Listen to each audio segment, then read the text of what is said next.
Okay, guys, we're back. Guys, look at me, sticking to my word, keeping this podcast going. I'm really proud of myself. Better than last time. 2 episodes in a row, 2 weeks. We love to see that. Guys, I know you just clicked onto this episode, but there's already lore, and I need to fill you in on it because, as you can tell from the title, this episode is about how everything happens for a reason. And let me tell you, the universe really was testing me to see if I actually truly believed that because I filmed the whole entire episode yesterday, last night, hour and a half of footage. I felt amazing. I was like, "Oh my god, this is so much fun. I will be so real." I took a cutesy little gummy before it and I was like, just I felt like I was like off the cuff. Like everything was so good in my mind. And then an hour into the footage, I ran out of storage, which that's fine, whatever. So I go to delete last week's episode from my camera roll because I am a hoarder and I just happen to have that still in my camera roll. And somehow I must have also clicked the episode that I just recorded, the one that just made me run out of storage. And so I filmed the rest of the episode, the next 30 minutes, and realized after that the first hour was gone. I tried everything in my power to get that back. I was like, how I because I deleted it from my recently deleted. It wasn't just like, oh, okay, just delete it. No, like that girl was gone. She was gone. She was out of there. There was truly nothing I could do. I almost got to the point of probably downloading one of those scammer things that would have like hacked my whole entire everything, but I didn't, luckily. And I just took Apple's word for it on their website where it says if you delete it from recently deleted, it is gone. It is gone.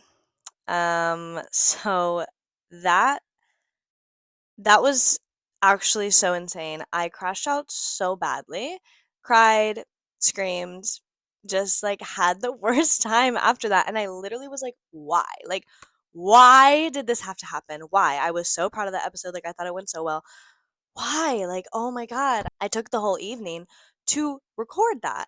So I really was like, okay, really ironic that this episode is about everything happens for a reason because I really can't find a reason why this would have happened. And then the more that Little Miss Gummy left my spirit, and the more I was thinking back to the episode, I was like, honestly, I think I kind of went off tangent quite a bit, which is fine because hello, we're called Can't Shut Up, and I'm not gonna shut up. But I do feel like I was getting to the point of just kind of like rambling and saying the same thing over and over and over again in like 17 different ways. And I would have been mad editing that, and I think you would have been mad listening to that. And then also, I I originally when this all happened, I was like, "Okay, well, I'm just gonna re-record it right now. I'm just gonna get it." And like this is before crying and screaming. I was like, "Whatever, I'm just gonna re-record it." I use a little microphone. I plug it into my phone. My phone was at 26%, so I couldn't charge it and plug in my microphone at the same time. So that was done. So which I think was for the best because I really needed to rest. And also, at the end of the day, nothing is wasted. No time is wasted. If anything, that was practice for me to then today be able to give you a little bit more concise of a podcast rather than a little sporadic. And not that we don't like a little bit of sporadicness, but maybe for this one, maybe it wasn't the time. Maybe it wasn't the time. And yeah, and then I realized that and I was like, okay, fine. I believe myself again that everything does happen for a reason. So that is what today's episode is about. I do, however, I didn't do this last episode, but in my first episode, I believe I did a little segment called What I Can't Shut Up About. And I didn't do it last episode. I really didn't have much that I couldn't shut up about besides just what I was talking about quitting my job. So I thought we'd bring it back this week. So the What I Can't Shut Up segment is really just like anything that I'm loving. If it's a book, if it's a movie, if it's a makeup product, if it's something that I did with my friends, like just something that I can't shut up about, even if it's just in my mind. Like I'm not necessarily like going to people and talking about it, but it's something that I, in my mind, am constantly thinking about. And this week is Kelly Bishop's The Third Gilmore Girl. Now, listen, I am not a reader. I'm not a reader one bit at all. Literally Not at all. There's a lot of factors that go into this actually because I always thought I was like a fiction girly. I was like, "Oh, I love romance." Like when I'm watching things, if there's not romance in the movie, like it's going to be really hard for me to pay attention and to really get focused and to, hone in. Um if there's even just like a little sliver of a little like fling, I'm there. As long as there's a little bit of romance, like I'm gonna be set. And so I always thought I was a fiction girly. I always thought like, okay, romance books are gonna be where I'm at, what I want to read. Like that's probably the only thing that I would really want to read. And then I tried and I tried and I tried again, and I didn't like them. I really couldn't get into them. I think it's something about like these aren't real people. I don't really care. I don't know. I don't know what it exactly was, and I definitely didn't at the time. But then I got kind of into like self-help books. I had to. Have I finished any of them? No. Here's the thing with me, and it's so funny because I was just talking to Isaiah about like a similar topic, my boyfriend, about a similar topic because he was talking about how he's a gamer, he loves to video game. We love that for him. He was saying how he couldn't understand people that don't finish their games. Like they just never finish their games. And for me, I'm not a gamer. I am a very passive gamer. I'm a Mario queen. Like any Mario game that you have on the Wii or the Switch, that's my jam. That's like pretty much my whole entire repertoire on my Switch is just Mario games and Stardew Valley. That's really all that I have. And I have no intention of ever finishing any of those games. Granted, again, I'm not a gamer. So, like, I don't think that's necessarily the worst thing. But I'm just like, this is more just for fun. Like if I'm feeling like, oh, I want to play a game, now I get to go play my game. I'm not really like sitting there trying to like finish it. And that's also how I feel about books. I have these two self-help books. I love them. They've helped me. They've helped my confidence. I genuinely do love them. But once they help me, I'm kind of like, okay, I'll come back when I need help again. It's not I'm not really like I need to finish this book to figure out everything about my life. I honestly, like, I'll get to 100 pages and then I'll be so proud of myself because I'm not a reader and I'm like, oh my God, I just got to 100 pages. Like, that is so amazing for me. You guys don't even realize, like, that takes a lot. That takes a lot.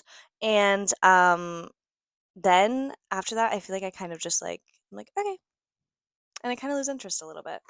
But I think with self help books, at least the two that I've read, and when I say read, I don't mean finish, I just mean read, they are mostly about, like, the author's lives and how they got to the point of, like, girl boss that now they're writing a book, you know what I mean?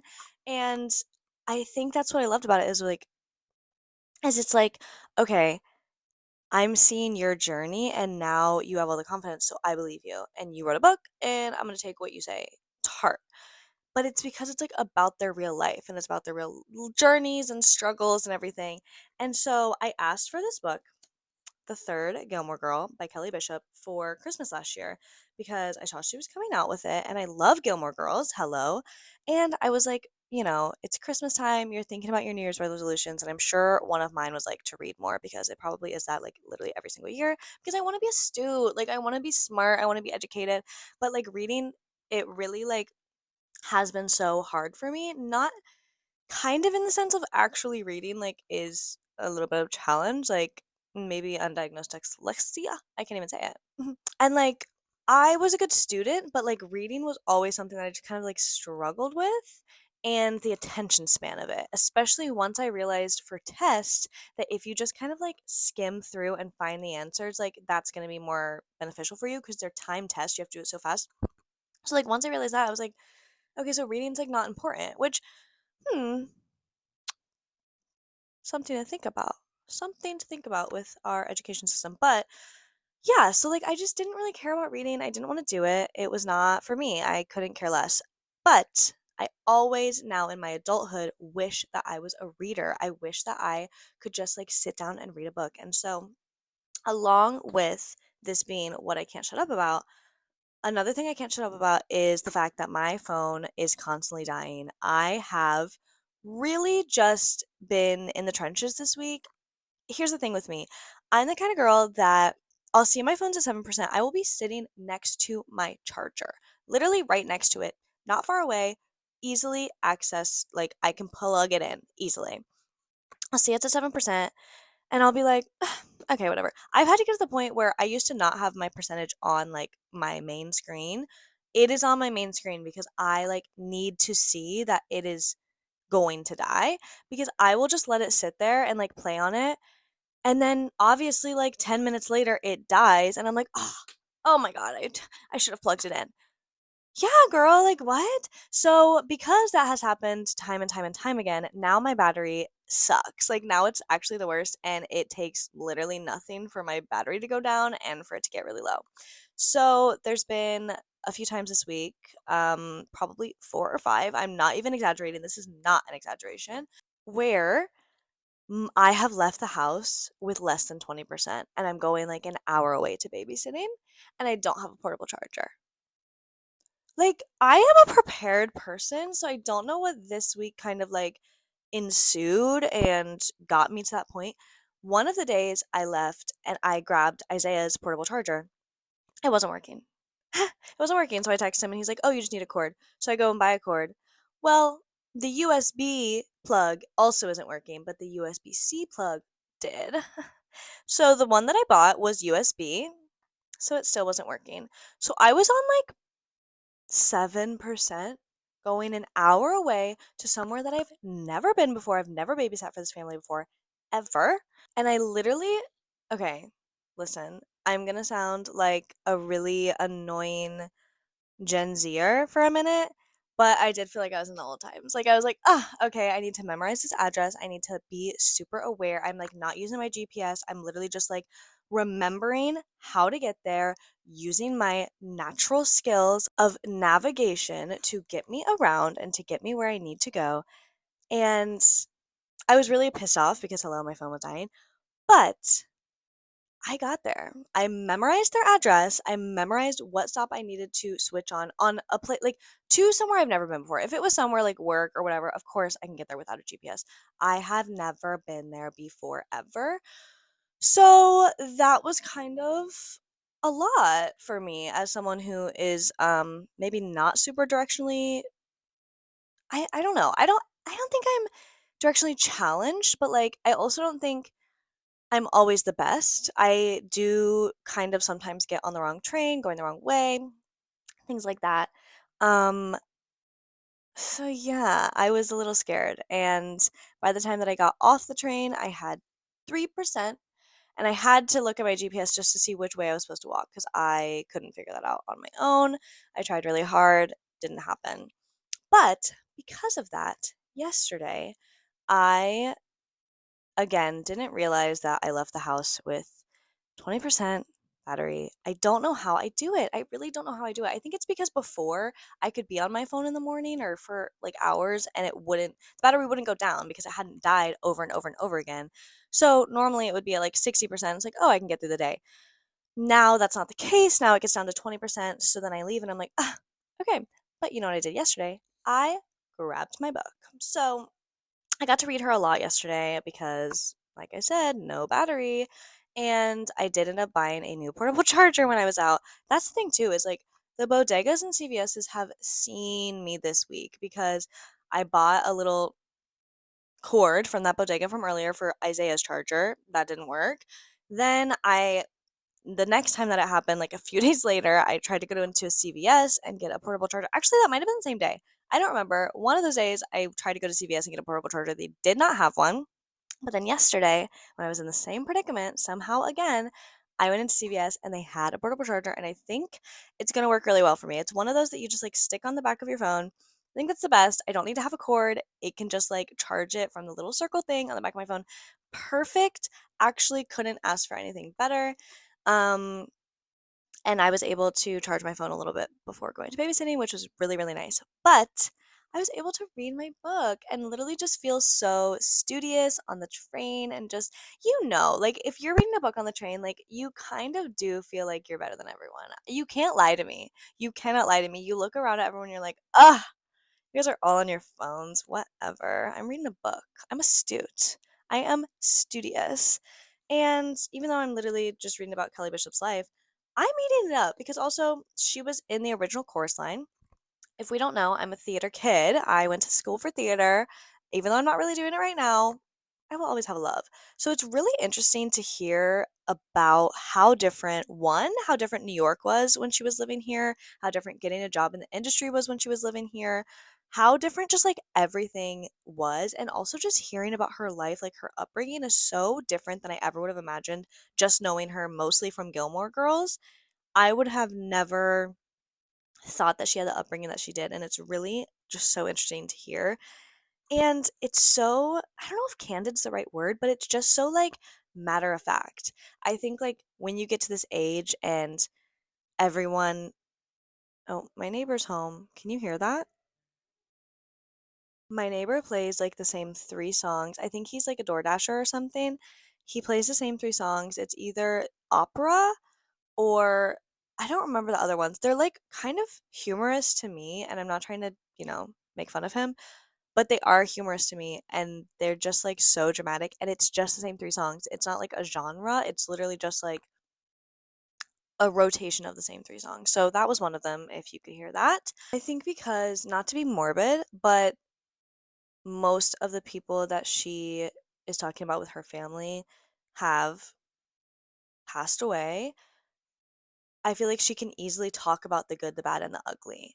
Whereas I feel like that's kind of the problem with nowadays. And even with like Jeanette McCurdy, for example, which I also have her book, like she had to wait until her mom passed to really be able to fully talk about everything that happened without, I don't even know if it's like defamation really. It's just like sometimes even just without the drama of like still having to have this person around or whatever the case may be, even though you're just like telling your truth about the heinous things that they did to you, but because they are gonna have feelings about it even though they did the things to you, like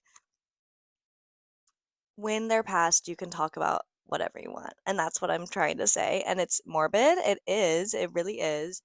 But it's also so interesting because I feel like today a lot of people maybe make books and maybe they can't be as honest as they would want to because the people that they would be honest about are still kicking and you can't exactly like say names or relatives or whatever. You know what I mean? So it's very interesting to hear her talk about her family so matter of fact and so exactly what it was and not sugarcoating it at all. And yeah, let's look.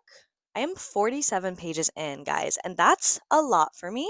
I really did read her yesterday on the train, back and forth, and it just makes me feel so good. Like, I don't know. It's just something about being the reader on the train. The only problem is, like, if you don't get a seat, like, I'm not going to pull out my book. Sorry, I'm not pulling that out. That's not happening. But I got a seat, so I was reading. And I love it. And here's to being readers for the end of 2025. Love that. And then, yes, to finish off my second can't shut up about it this week, my phone's just dying all the time. And it's just like, I hate to be that girl, but I am that girl. And I am going to ask you for a charger. I am going to ask if you have a portable charger. I am going to have to go into every store that I see and see if there is a portable charger. Like, that's just what's going to happen. I can't really help that about myself. So, now that we've gotten what I can't shut up about out of the way, let's dive into the topic, which is everything happens for a reason. Now, if you watch my first episode, I do kind of like say this. Like, I feel like that episode is kind of a little bit about the same thing, even though it's titled How to Change Your Outlook on Change, which true. And I do think knowing this and like having this mentality does change your outlook on change heavily. I just feel like these past couple weeks, I have seen so many instances over and over and over and over and over again about seeing it firsthand as to how the universe is really showing me everything happens for a reason. And also, guys, it's quitting season. All the girls are quitting. Listen, I quit my job as we know last week. We know that. We saw that on the pod. My roommate just quit her job. Isaiah's roommate just quit her job. It's quitting season. It is quitting season. So, although, yes, I did talk about that last week, that is part of the topic today because there have just been so many things since that have happened that I'm like, oh my God, like this happened exactly for this reason. And I needed to go through all of these things for me to get to this point. And I just think that's beautiful. So, I first want to just talk about some things that don't really go into the quitting of the job and quitting season because it is not just about the big things. It is not just about the big things and knowing that everything happens for a reason. Because obviously, anytime anything happens in your life, I feel like that's what people are going to say when it's a big thing, like quitting your job, getting fired, this, that, whatever. I'm talking about even like the smallest things that maybe you wouldn't think about and realize, like, okay, that had to happen for this reason because it feels maybe so insignificant. So I have a couple of examples of that. For example, last week I had a party to go to. What can I say? And I was so excited about it. I had booked off for babysitting that I was busy that night. So that way I could just like go have fun with my friends, get to see them. It was like a coworker thing. Loved it from my past job, which I loved, not the one that I quit after 6 days, obviously. Um, so I had booked it off for babysitting. And for some reason I woke up that morning. I woke up early and I don't remember why I did that. I think I just like wanted to get things done. But I woke up early and I had this feeling. I was like, I feel like I got booked today. I don't know what it is. I just had this like intuition feeling. So I turned my phone over and I have an email that I got booked for that day. For that day, which like not that that's impossible, but it doesn't happen often. And it was a little crazy that like of course the one day that I had scheduled off, I got booked. So I originally was going to go to my friend's house to get ready for this party at like 7 and I got booked from 6:30 to 9:30. So I couldn't do that anymore. I felt really bad because of course I wanted to like see my friend, hang out. But I had this feeling of like, I don't know why, but I feel like this I should just go. Because I was gonna try and get it covered and I did like a little bit, but I was like, no one's gonna pick this up day of. I need the money. It's 3 hours. I can just go to the party after. And I just like feel like I need to do this. And it was really interesting too because earlier that week I had had kind of not the best experience with a babysitting day. Not that it was bad or like terrible or cry worthy or anything like that, but just an experience that kind of threw me off and kind of, it was one of my first getting back into it and I was like, wow, like kind of that feeling of like, damn, is it gonna be like this a lot? Like if I'm just keeping with babysitting? Because at the time I was just babysitting. So I was kind of like, oh, is this how it's gonna be? Like, am I gonna get a lot of days like this that feel that leave me feeling this way? You know what I mean? And I was feeling just a little disheartened from babysitting after that shift. And this next shift was a couple days after that. And I had the most amazing mother that was so sweet. The baby just slept the whole entire time. The mom was so nice. She was asking me like if I needed water, if I needed food, anything, just like so caring and so kind. Their apartment was so beautiful, so nice. And it was just a very lovely experience, contrasting what I had experienced earlier in the week. And that alone already made me be like, okay, maybe this is why I needed to be here. Maybe I just needed to like have some time, sit with myself on this couch, get paid, which like, hello, we love a night like that. Like, I of course love being with the kids, but like, you cannot lie and tell me that you wouldn't love to just get paid to sit on a couch. Like, please. So I was like, maybe this is the reason I just needed some more money. I just quit my job. So hello, I need to get money anywhere that I can. But I also think I needed to see this kind of experience rather than the experience that I had earlier in the week. So I'm loving it. And they eventually come back home. And so I'm texting my friends. I'm like, okay, I'm done with babysitting. Like, I'm on my way.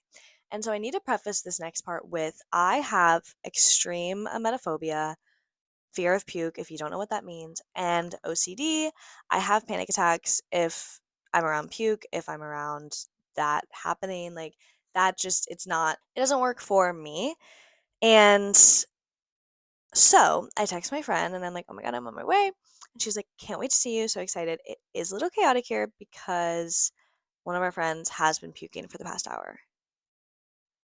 When I heard that, I literally was like, You knew. You knew I needed to stay home because if I would have been there, if that would have happened, I would have had a panic attack and I would have had to go home. And I would have maybe been at the party for like an hour maximum. But instead, and like all the love to our darling angel who was getting sick, and they are all good now and everything. But, and this is nothing against them, of course, it's literally just my extreme fear and anxiety that by the time that I got there, that cutie patootie darling angel was tucked away in bed. And obviously sad that I didn't get to hang out with the angel, but needed that to be the way that that went because I would have not been okay if I was in that situation. So, genuinely, that was one of the biggest things this week of like everything truly happens for a reason. Like I needed to get that babysitting gig. Like it was just so it like you couldn't have put it together better. You know what I mean? So that happened, and then with the babysitting, just another example of a small thing that I don't even know what the outcome could have been with this one, but this mindset I feel like really sets you up for a more optimistic life. For example, when I had that other babysitting shift that didn't really go the best, to top it all off, I get on the wrong train. I'm going uptown instead of going downtown. Luckily, it was only for one stop and it wasn't that crazy. But the only way that I didn't crash out after all of that was because I was like, you know what? There's a reason that I shouldn't have been on that train. Am I ever going to know that reason? No. Am I ever going to know if maybe I did get on the train and everything was perfectly normal and I got home earlier and it was fabulous? You know what I mean? But I prefer to look at it in the way of like, well, I'll never know what would have happened if I got on that train and it could have been something bad. And so I'm grateful that the universe stopped me and that it had to happen this way because everything happens for a reason. Literally everything happens for a reason. Who knows what could have happened if I got on the other train? We don't know. That's just another little example of how I truly think that this mindset sets you up for more success and sets you up to be living life a little more to the fullest, but also just like taking in and accepting what it is instead of dreading and dragging on everything that is happening and being so upset about it. It's rather like, oh, well, this is great. So, tying back to the quitting season, hello. Knowing that everything happens for a reason also is knowing that everything is going to work out. Everything is going to work out. I am about to be 25. Woohoo. We love mid 20s. Hello. Can't wait. But because of that, I feel like the further that I get into my 20s, the further that I am faced with the reality that everything will work out. So many times, time and time and time again, I have been dealt a hand in my 20s where I felt like the world was ending and I was gonna die and everything was awful and I was never gonna come back from this and I was in the depths of despair. And guess what? I'm still standing better than I ever did. Like, it's true though. Like, you will always get through it. Somehow, you will always get the rent money. I don't know how. I don't know how we do it. I really don't. But we always do, somehow. And I think, like, that is why I am now such a big proponent. Is that the right word? I don't think so. Listen, guys, listening to this podcast, you're going to realize I don't say a lot of the right words a lot of the time. Key as to why I need to read more so I can learn more words. I just think that like that's why I'm being such a supporter of the girlies quitting their jobs because I never would have been that kind of supporter before. I always would have been someone that was like, well, you need to tough it out. Like you need to make money, you need to figure out a backup plan first before you just quit your job. And then I worked that job that was so miserable for me. Not that it was like the worst job I've ever worked by any means, but I was so miserable and I didn't really have a backup plan. Like, yes, I had babysitting, but I didn't know if I could make rent with that. I didn't know what I could do. Like, I didn't have a set plan for another job rather than babysitting, which is very up in the air. So I never ever in my life thought I would ever be someone who would tell anyone like, yeah, quit your job. I would have been the last person you would want to come to if you wanted to hear to quit your job, because I was always, I think it's also like I was so afraid, and I kind of touched on this last episode too, is like I want everyone to be the least inconvenienced by me at all times. Like that is one of, I feel like, my main goals as a human being, which it's a people pleasing thing and it comes with a price, of course. And I'm starting to kind of unravel that and unlearn that a little bit. Of course, I still want to like make everyone happy, but I'm not going to do that before putting myself first. And that's, I think, part of, learning that in your 20s as well. But for me, I would be, if a friend came to me and was like, I really want to quit my job, I would be concerned about the resume. I would be concerned about the place that they're about to quit. I would be concerned if they weren't going to put in 2 weeks. And now it's like sometimes, especially if you are in a situation with a really hostile work environment, whether that's the owner, whether that's manager, whether that's coworkers, whatever. And if you are turning into a version of yourself that you do not recognize because of this job, I've literally seen it with myself. I saw it with my roommate. I saw it with Isaiah's roommate.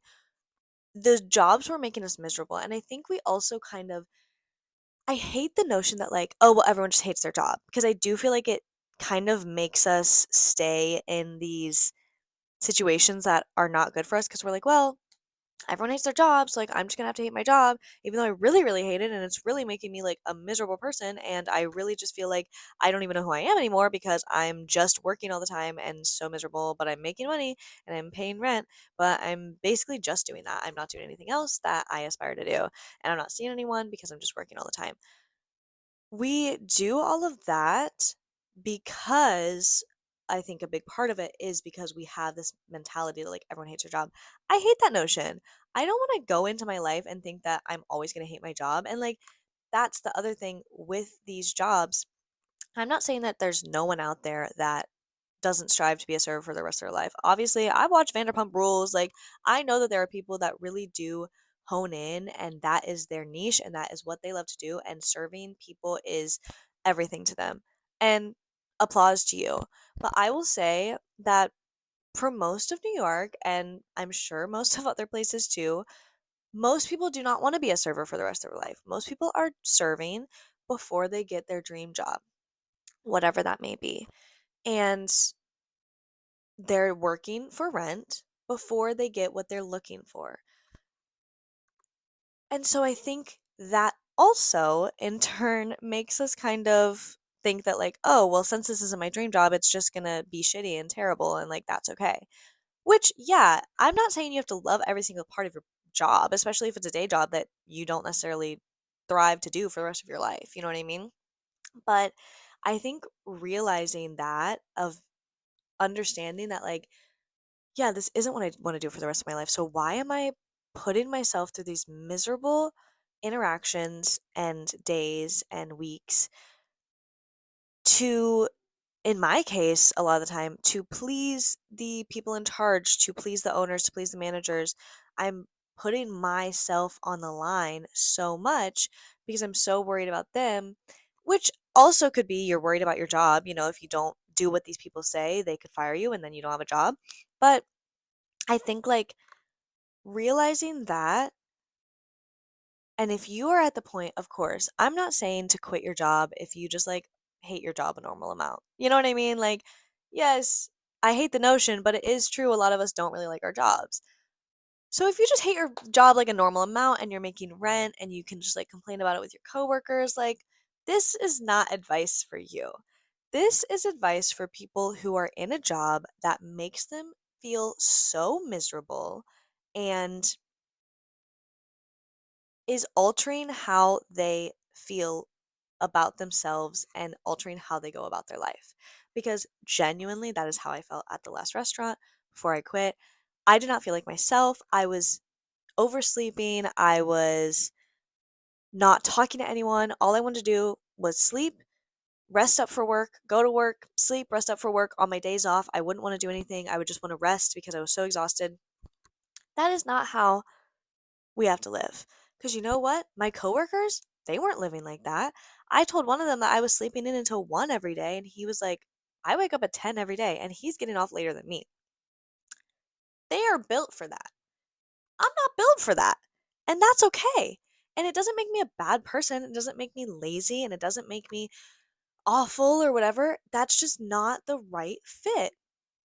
And that's okay. But I don't need to keep putting myself through something that is such a awful fit just to please other people and just to make other people feel good and that I get rent. Because if I wouldn't have gone through all of that, like I also actually I do have some props that I found when I was cleaning my room yesterday just to like show you how miserable I was at this job. I found some guest checks that I we had a lot of downtime at this place that I was working at, and I would just like write things in my guest checkbook. And whether that was manifestations or me just like being so depressed at this place, I was constantly writing and just dreaming about not working there on like my third or fourth day. Like that's how you know it was bad. Like it just like I'm never like that with a job. I'm very optimistic. I really tend to enjoy working and getting that money. You know what I mean? This was just not the place for me. So I found some guest checks and I just wanted to read like a couple of the first lines on some of these. So if you don't know, I also do love to write music. So one of these I was kind of like, what if I wrote a song that was like a breakup song, but I'm actually in my head talking about breaking up with the restaurant that I'm working at, but it's like nobody else would really know that because I'm going to make it sound like I'm like breaking up with like a real person. You know what I mean? So the first line of this is, gotta remember it's a day job being with you. Kind of iconic, like kind of do want to write that song because like that kind of slaps. Don't steal it from me. Don't steal it. If you do, just give me credits. I really can't mind too much, but I am putting it out there. You know what I mean? But yeah, I just like really did have to remind myself that like this is a day job. This is not my life. Because it felt like my life. It felt like, okay, this is my new life, and now I'm just going to be miserable forever, you know? So it just did feel like my new life. And I was just like, wow, I really have to remind myself that this is not how I'm going to always be. I just need to get my money and then I can find something new. Then the next one, am I going to be miserable forever?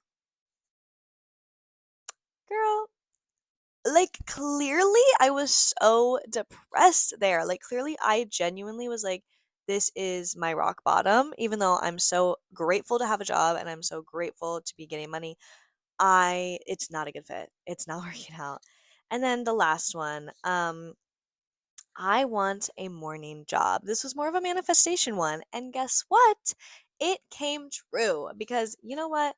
Manifesting is how I feel like I've gotten so many opportunities in my life and also just like being delusional. Like, I don't know what it is, being delusional really just helps you in every way, shape, and form. So, remember that cutesy little interview I told you guys about last week? Well, your girl got the job, and it's a morning restaurant. And I know I was saying last week that, like, maybe I'm done serving. Maybe that's not like suiting me anymore because of my health issues. I can't eat anything. But the great thing about this place, one, it's a morning job. Hello, manifestation. They are only open from like 8 to 4 and like 6 on the weekend, something like that. So, perfect. I've been wanting to be a morning girly, so that dream is coming true. And it's a breakfast place. So, a lot of the foods that I can have are more breakfast focused. And when I did my trial day, I was like, oh my God, I can actually eat a lot of this stuff. Like, this is everything to me. Like, this is so exciting. I'm so happy. And I really, when I did my trial, I was like looking around and it was that moment of feeling like, wow, this is what I went through all of this bad stuff for. Like, I loved the atmosphere, I loved the people, everything about it. I was very excited and I was like, this is the kind of place I've been waiting for. This is so up my alley. This is, this feels right. You know what I mean? And I ended up getting the job and I'm so excited. And it's also just nice to, have some stability and everything like that, of course. But yeah, but if I wouldn't have gone through my other job, then going to the second job that I ended up quitting, doing babysitting for a little bit. Like I said last week, like I never would have said that I wanted to do part-time, and who knows, if I wasn't looking for part-time, maybe I wouldn't have gotten the job, or maybe they only would have been able to give me part-time and I would have been like, "No, I'd rather get something full-time." You know what I mean? Like you never know what could have happened, and like the invisible string of it all, the domino effect of it all, like it all happened exactly how it was supposed to. And even so, with me quitting and then going back to babysitting, like when I was younger, before I wanted to be an actor, I wanted to be a special ed teacher. I wanted to work in special education. I had teacher aided in the special ed room when I was younger and really grew a love for it. And I thought that's what I was going to end up doing. Obviously, plans changed. I went to acting school. I'm in New York now. And even though I was following a different dream of acting, performing, that was still a dream of mine and something that I did feel so passionately about that I was like, not that it was even, like, in the forefront of my mind, but it was kind of this thought of, like, "Oh, I might not ever really get to do that." You know what I mean? I didn't go to school for that, so that dream might be gone kind of thing. And with babysitting this past week, I have worked with so many kids with special needs, with disabilities, and on the spectrum, and not that it's the same, I'm not their teacher, of course, but I'm getting to kind of live out that dream that I had as a little girl of getting to work with kids and getting to work with kids with disabilities and special needs. And it has been such a joy this week. And so, like, it's just something that I love and something that I didn't think I would ever do in New York. Like, I didn't necessarily think that that was an option with babysitting and stuff like that. Like, it wasn't something that I expected, and if I wouldn't have gone through all of that, quitting the job, going back to babysitting, like, I wouldn't have gotten to have this amazing week and meet these amazing people and families and kids and everything that makes my heart grow 10 times more. You know what I mean? And it's just like such a thing that I think was maybe on the back burner of my mind of like, you have old dreams, and if they don't come true, you're not necessarily really thinking about them anymore. And so for me to kind of get to relive that childhood dream a little bit has been so special, and it would not have happened if all of this other stuff didn't happen and didn't happen for a reason. It's also like timing is everything too.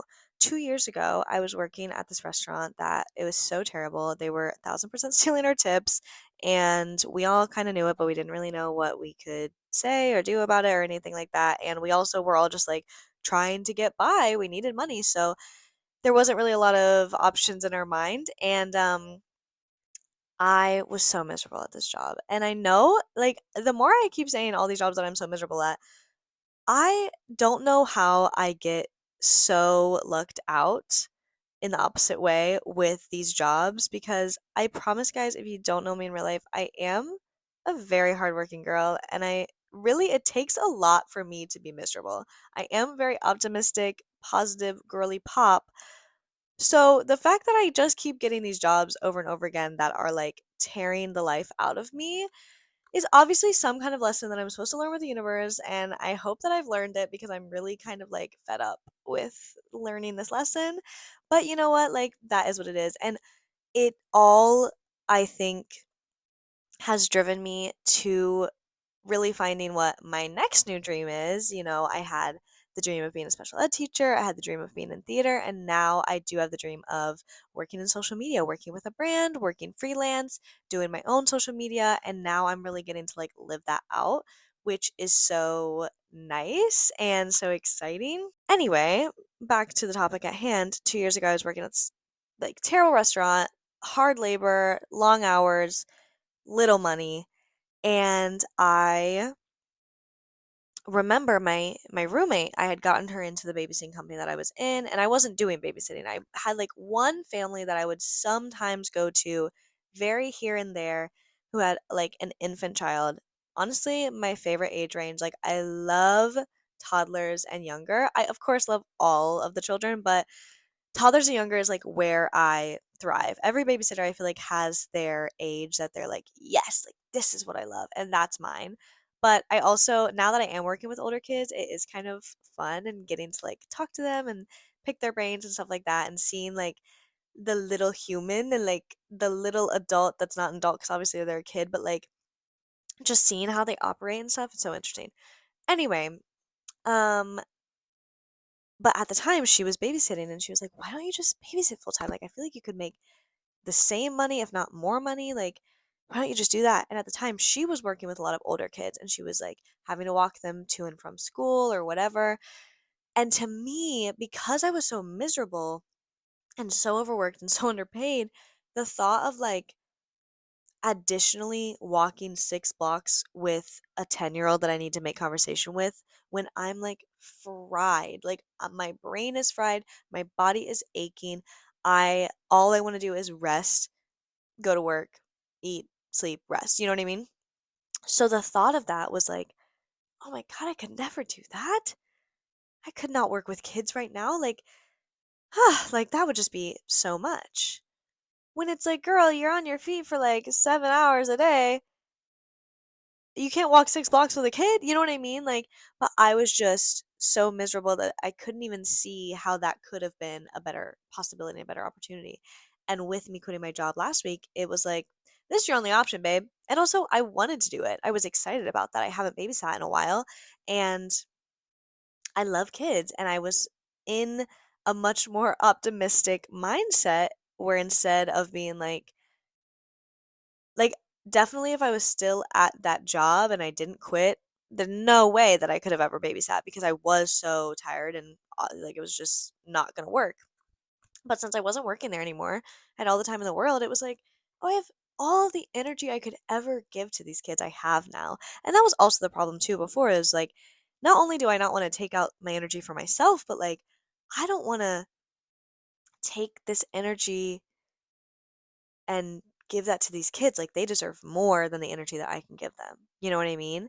And accepting that as well. And I just like, it's so interesting to think about the timing of it all, because if you would have told me when I was working at that job 2 years ago that now I would be pretty much babysitting full time, and now, yes, I am, starting the new job and I'm so excited about that. But I don't think I would have ever believed you. I would have been like, what? Like, we're not serving? Like, that's crazy. And yes, I am going back to serving and I'm so excited. We love it. And I'm mostly like just doing that because it is a little bit more stable. Obviously, yes, serving has its ebbs and flows. You have a slow day, you have a big day, like whatever. But especially going into the holiday season, babysitting, I worry about Christmas time. Everyone's off for vacation. I worry about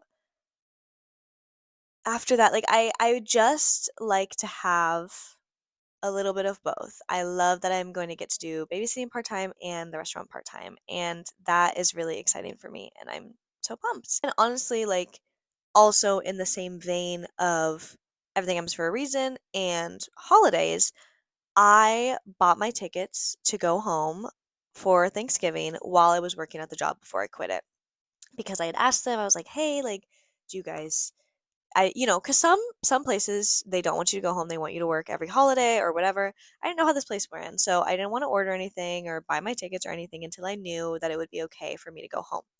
And they were like so fine with it, and I was like, great. So I bought my tickets literally during my shift one day because we had nothing going on, and I am going for a full week, which I haven't gone home for a full week in a very long time, and I am so excited about that. But then, obviously, the next week, I quit my job. If I would have not gotten those tickets, and if I would have, like, waited until, not that I knew that I was going to quit, but if I would have waited until after that ended up happening, I don't think I would even be going home. I think that I would have freaked out so bad and been like, "Oh my God, well, if I'm gonna get a new job, I need to have, like, open availability." And luckily, I am here for Christmas, so, like, that helps a lot with getting the new job. But I would have been like, I need to be as open and available and flexible as possible to, like, again, the people pleasing of it all, to make sure that I ensure that I get this job. And I didn't have that option because I already bought the tickets. And so, and also, like, that's me. I want to go home. I want to see my friends and family. I haven't seen them since last Thanksgiving. You know what I mean? So, the fact that I could have, if times had been a little different, if I had waited until getting those tickets until after, I could have really put aside a part of myself for a job that I don't even love. And just because I really needed to get a job. You know what I'm saying? That is just another example of like how it all had to happen exactly like that because I could have stayed here again for Thanksgiving. Like, no, like been all alone, not seeing my friends or family. Like, that's not what I want. And that's not how I want to live my life. And look, it still worked out. It still was okay. And I ended up still getting a job, even though I'm leaving for Thanksgiving. Not a problem, you know? So I think like really learning to not only put yourself first, but because of putting yourself first, you know that like everything will happen exactly how it's supposed to. And obviously, I'm not saying like fuck over your job or anything because like we were saying, yeah, this might not be our dream job of working in a restaurant, but it is the owner's dream to have a restaurant. I mean, depending on it could be a corporation or whatever. If you're working in a small business, that's more of what I'm talking about. And so, of course, I'm not saying like disrespect the people that you're working for or make bad choices in that kind of way and anything like that. But I'm mostly just saying, like, if you are so miserable to the point of not feeling like yourself, to the point of not seeing anyone that you love, to the point of you are just sleeping, working, eating, sleeping, working, eating, you don't have to live like that. And I thought that I had to for a very long time because obviously we live in a world right now that is so expensive. And yes, I happen to also live in the most expensive city in the country, probably. So that also doesn't really help me out. But I think just like because it's so expensive, we feel like we do have to put ourselves on the line to meet these needs and that there's no other option, that there's no other way to get by. And like, there are other things that you can do that are not going to make you so miserable, and they will find you if you let them. But if you are so desperate and so stuck and not believing, and you're kind of in this mindset of not believing that you deserve those things, I think that's also why we put ourselves, it's almost like a toxic relationship, working for a place that is not made for you. It can feel like a toxic relationship. You're putting so much in, you're giving, giving, giving. You're constantly exhausted mentally, physically, whatever. And it's almost like culty. Not that it's a cult, but like it just feels like you get sucked in and that you can't do anything to get out because you need a backup plan. And I'm obviously not saying if you have zero in your bank account, don't take my advice and just quit your job because obviously you know, you need a little bit of a cushion, I would say, but you also don't always have to wait around for that. You know what I mean? I think like for me, if I when I quit, then I had all the time in the world that I didn't have before because I was working so much and sleeping and eating, and I ended up having all the time in the world to apply everywhere and to babysit everywhere. And then this new job came to me that I think is going to be a much better fit. That if I was still working at the other restaurant, I would have not quit. I would have still professionally put in my 2 weeks and tried to start the new job, which girl, how were you going to do that if you're getting off at the other job, the bar job, at like 2 in the morning and then you have to work at 8 in the morning the next day? How are you going to do that? Respectfully. Respectfully, how did you plan? You know what I mean? Not that I had any idea of any of this at the time, but that is what I would have put myself through, and then that wouldn't have set me up for success. That's kind of what I did when I did start the new bar job is I was working at my old job still. I was, finishing out my time there, and I would work at both restaurants in one day sometimes. And I was like, "Ugh, I'm so invincible. Like this is so fine. It's nothing big. Like it's no big deal." It was like, and it was really exhausting and really tiring, and that's okay. But I didn't need to be doing all that. Like, especially, I don't know. Obviously, if you have a good relationship with the people and you want to put that on your resume, of course, leave with grace in whatever best way you can. But if these people are, which is not necessarily my case, but like I was saying, the girlies in my life, if these people are belittling you, talking so inappropriately to you, heinously, you do not owe them the respect if you are not getting the respect. You know what I mean? And I think that is a big thing that is hard to learn as a people pleaser because for me, it's like I want to treat everyone how I would want to be treated. But like, are they treating me how I want to be treated? Do they deserve for me to treat them that way? And I just think that like sometimes you just gotta go. Sometimes if it's so bad for you, you just gotta go. And that's really the bottom line because if you go, everything will work out exactly how it's supposed to. You will figure it out because you'll have all the time in the world to figure it out. And you will end up happier. Obviously, it's not a foolproof plan, but I do believe that if you stay delusional and you manifest and you just believe that everything will work out, it really will because here it is. You know what I mean? The proof is in the pudding. So I hope maybe this made you think about something that happened during your week that maybe like pissed you off a little bit or kind of made you mad that now maybe you can look back on it and think, well, you know what? Maybe that had to happen. Maybe that happened for a reason. Maybe you can even figure out what the reason was. You know what I mean? But I hope you take some of this with you. I hope it made your brain, you know, perk up a little bit and think about something new. And I hope you know that, like, everything, again, if you haven't heard me say it enough in this podcast, I'll say it one last time everything happens for a reason. So I love you guys so much. Thank you so much for listening and watching, and I'll see you next week.